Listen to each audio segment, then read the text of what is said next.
Hello and welcome to this unboxing and review of this brand new game I just got a couple of days ago. It is For What Remains by DVG, and I actually backed this game on Kickstarter just over a year ago, so it has been quite a wait to get it. I don't believe it is really the fault of DVG. There was a bit of a trade war going on with China, and then the COVID hit, so certainly things beyond their control. And let's see what is in this box.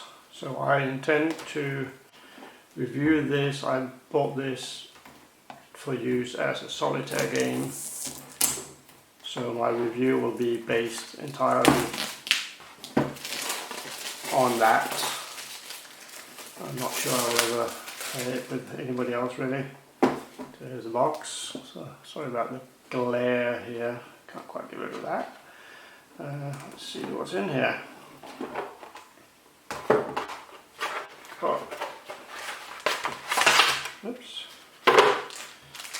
some bag of dye. It actually comes with a bag. I believe this is for the action tokens, so that's quite nice to have those in, because you draw actions for your characters from this bag.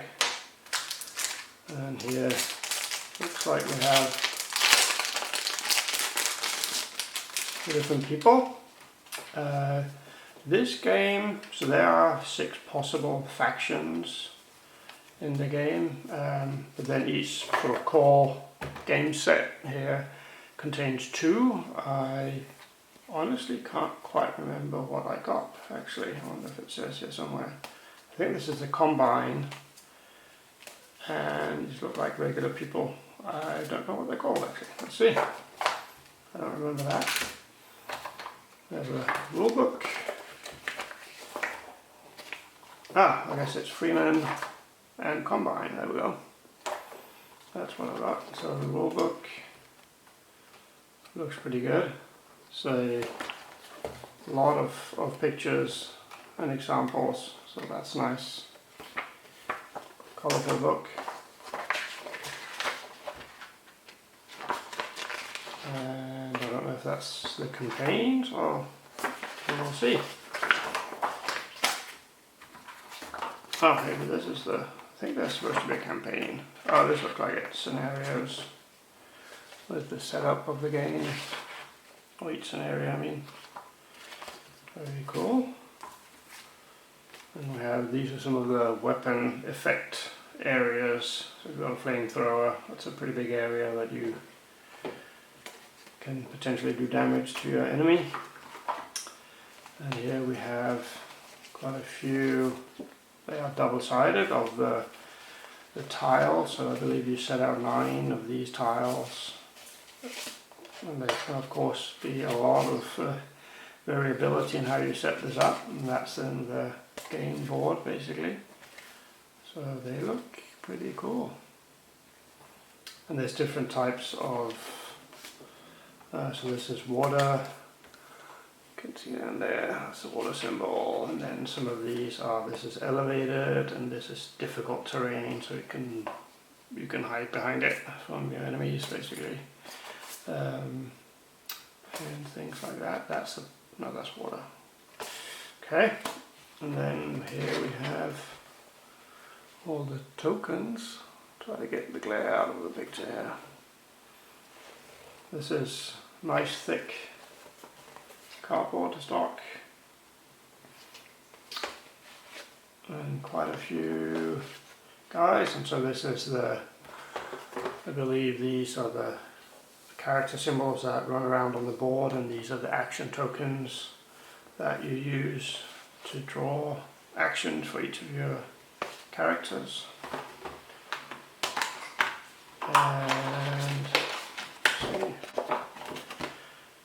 it looks like these are some player aids. That's good. I have read through the rules and was kind of hoping there was some player aids to help with seeing kind of what's what. This looks like it's something like that. Oh, this is I think I'll have to take a copy of this. This is like something I have to write on for the campaign, I think. Definitely want. Kind of funny, it's on thick cardboard, or not cardboard, but thick paper, and not, if you're supposed to write on it. That's a little odd, but I will see what that's all about. So, I am going to try and get a couple of games in on this, and then get back to you on what my thoughts are. Welcome back. I have played this game now 3 or 4 skirmishes, I think, and I've played 2 of the scenarios in the campaign. So I feel that I now have some thoughts on this game, and I'm ready to let you know what I think about it. But first, what is this game actually? So it is set in the dystopian future. It is 2035, and the story is that basically ever since some of the first nuclear bomb testing, these underground bombs actually opened up a portal to, I believe it's another dimension. It's called the basement, and all sorts of nasty critters and creatures came out of there. Also some technologies and stuff like that, and there's a long story in the book. It's pretty neat, but basically there are different factions now warring across the globe, and in this game you can buy 3 different boxes. I have this one called the Streets of Ruin. I'm not entirely sure what the other box sets are called, and each of these boxes has 2 groups or factions. I have the Freemen, which are basically simple, almost straight up humans, and Combine, which are cyborgs basically, and robots. And so this is what I can use to fight some battles here. I just want to quickly touch on setup and size of the game. So these tiles are nice and big, and you need 9 of them. And then next to it you need your unit cards, and of course the rules, you need those handy too, and some way to keep track of your action tokens and die and that kind of stuff. So you need a good 3 by 3 feet space to play it, I would say, something like that. At setup time, it could be quick. Right now I just have my units here in bags, and I need 3 tokens for each unit, and then the actual unit pieces. And it takes me a good while to sort through this bag of things to actually find my units and my action tokens. If I had a better system, which I hope I will get, some trays where I can keep things organized, it would be much faster to set up. But right now I would say it takes me about 15 minutes to set up the game. The game is a tactical skirmish game, I believe the developer has called it, or the designer. You have squads of 4 to 6 units. Both sides have that, and you then battle it out on these tiles here, battleground tiles. I just put up 4. When you play a game, you play with 9 of them. The set includes 12 double-sided, and they are quite nice. Some nice artwork on them. They have different features, different terrain. So there's some elevated terrain, some difficult terrain, which gives defensive bonus, but also a penalty to move in and out. And over here we have some blocking. It's a little hard to see with the glare, I'm sorry about that. And some water, although I'm not sure I would drink that, it doesn't look very nice. You play on these 9 tiles, and basically when you combat this other squad, you either try to outright kill all of them, you can pick up scavenge tokens along the way, or there might be objectives, especially in the campaign there are different objectives. Scavenge tokens are these little critters here, and basically there are victory points, and that determines, usually I believe it's often 5 or 6 victory points you need to win, and as soon as you have that, then you win that game. The rulebook is nice. It's really quite colorful. I think I mentioned that in the unboxing. It's a lot of diagrams showing some different types of movement and the combat examples, which is quite good. And likewise, the faction guides here also describe the units, and it's all really well written, nice and easy. The rules in this game are pretty easy. It's a simple game in that way. One thing I did find was I would have really liked if there was a page, maybe on the back page, where there was just a summary of some of the different movement costs and penalties and that kind of stuff. It would have been nice to have that in one spot. Each of the factions have 5 different unit types. Here are the Freemen, and they are sort of defined by their stats, which are sort of how fast can they move, and their weapon range, and their weapon abilities. And they also all have some special abilities which are really quite nice. And then you can have recruits, veterans, or elite units.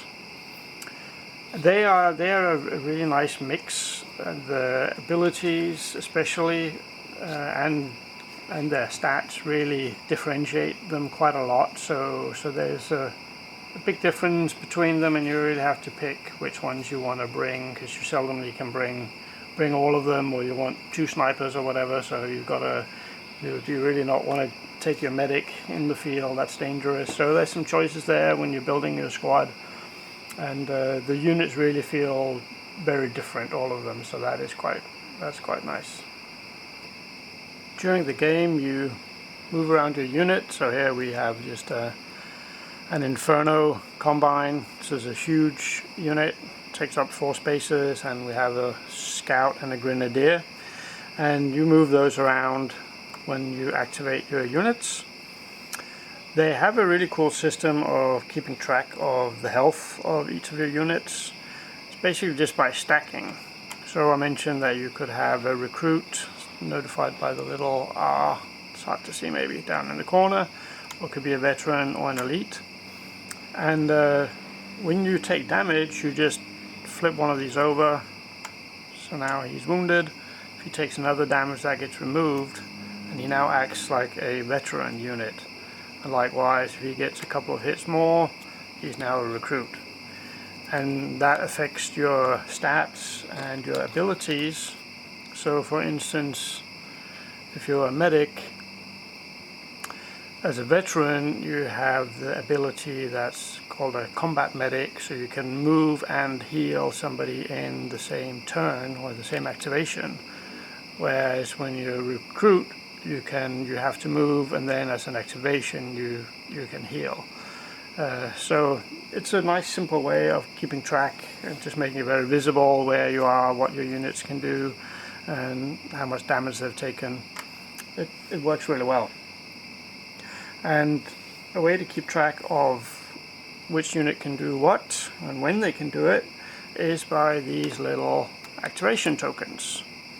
There are 3 for each unit, and during your turn you get to put 1 for each of your units into a little baggie. The opponent, if it's a human opponent, does likewise, but if you're playing against the AI, they have the advantage that they actually get 1, 2 or 3 more of these than you, so they can activate more than you can. So it kind of balances out that the AI isn't hopefully quite as smart as you are. So all of the tokens get put into a bag, so you have to choose how many of these do you want to use. Do you want to just activate each of your units once, or do you really need your Grenadier to run over here and shoot?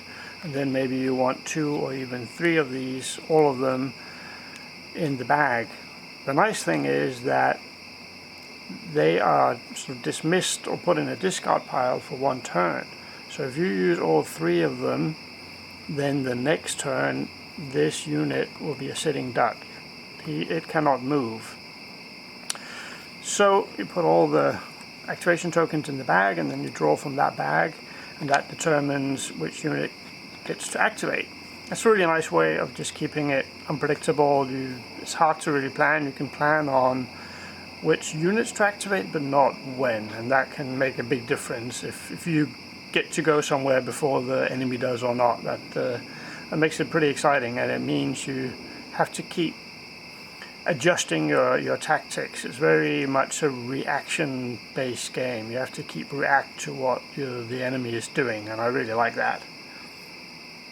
When you activate a unit, it's pretty simple. You can basically either move, you can attack, or you can do a special ability like the medic I just showed could do the heal. So it's pretty simple. I think this token system is what really brings this game to another level. It really makes it fun, very unpredictable. It's a very, very nice, simple and cool system. The game includes a campaign. There is one campaign in a separate, different campaign in each of these boxes, and there's a nice story written up about what's going on. And I believe that the campaign in the boxes is basically one long story, which is quite a nice idea. Unfortunately, that means you've got to buy these other 2 boxes.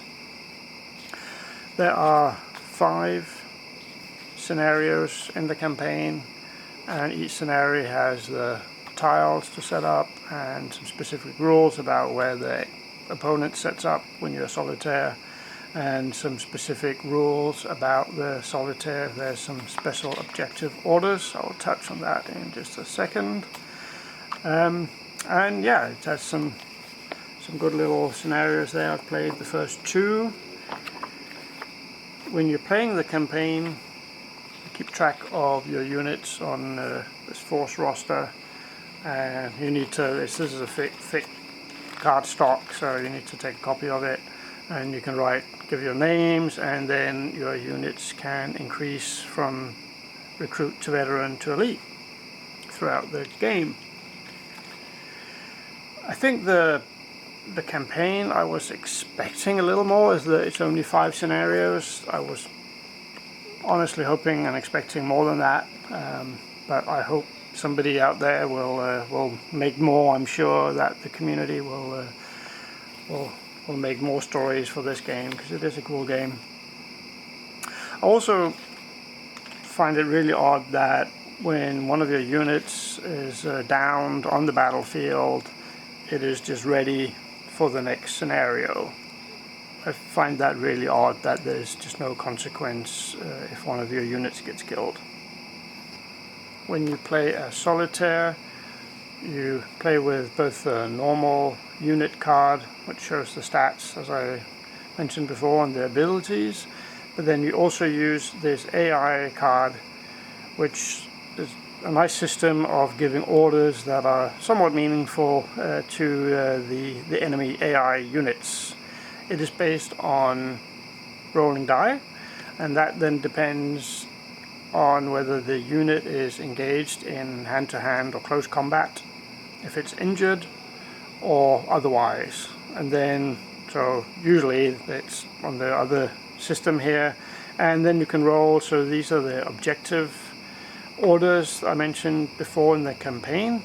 So it's a really nice way of doing this, so that the units, they act according to what is going on, what's the objective of the scenario, and this works really well. I'm quite impressed with how well the AI works in a Solitaire game. I have lost to it because I wasn't paying enough attention to these objectives, and the AI was, and I wasn't, so my opponent won there. That's kind of nice. One thing though is that these units, so when they get an order to assault, they will move to the closest enemy unit and attack it, and that order stays with them over several rounds. And that can just be a little tricky to keep track of which unit is going after which unit and what is each unit doing. And I would wish that there had been some system included, some tokens. I'm not quite sure of a good way of doing it, but some way of helping to keep track of who's supposed to be doing what.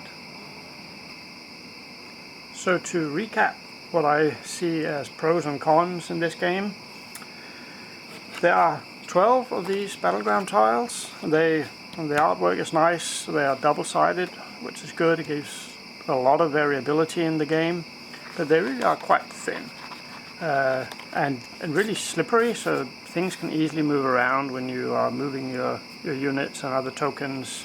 It slips very easily. I can understand why they made it with thin cardboard instead of thick stock, but I don't know, I wish there had been some intermediate level they could have hit instead of this thin stuff. But I can understand why, otherwise it would have become a very expensive game, I'm sure. So that's just one of those design choices they've got to make, I guess. The rule books, as I mentioned, they're all really nice, colorful, lots of pictures to show what's going on. Very easy to follow, and the rules are really quite simple in this game. It is a nice, easy game. I would have liked a summary of some of just the basic stats of what's going on. That would have been really helpful to have on the back page or somewhere else on a separate sheet. The campaign is good, but I really do think that it's short. I would have hoped for more, and I find it very odd that if your unit is killed, then actually it isn't killed. It's fine and kicking for the next skirmish. I think that's weird. The solitaire aspect of the game, which is really why I bought it, works surprisingly well. I'm really quite happy with it. This system of these AI activation cards and giving orders, it really works quite well. I'm quite impressed with that. And finally, I think the best part really of the game is the activation tokens. It is a simple system that really just works. It makes it so variable. You really can't plan on who's going to activate when. It makes it a very reactionary game, and just this really makes the game. And as just the very final conclusion, I would say that I can recommend this game. I prefer games like Patton's Best or Interceptor Ace, where you play a full career. Maybe you have a squad and each of your men, they gain abilities through the game. I really like that kind of thing. Here, as I mentioned, especially because of that, I find it so weird that here in this game, when your guy is killed, he's actually not killed and he's there. But as a more simple, fast-paced, action, tactical skirmish game, this really is great. It's a lot of fun, and even as solitaire, as I mentioned, against the AI, it really works and it's fun, and I can certainly recommend it. And thanks for listening.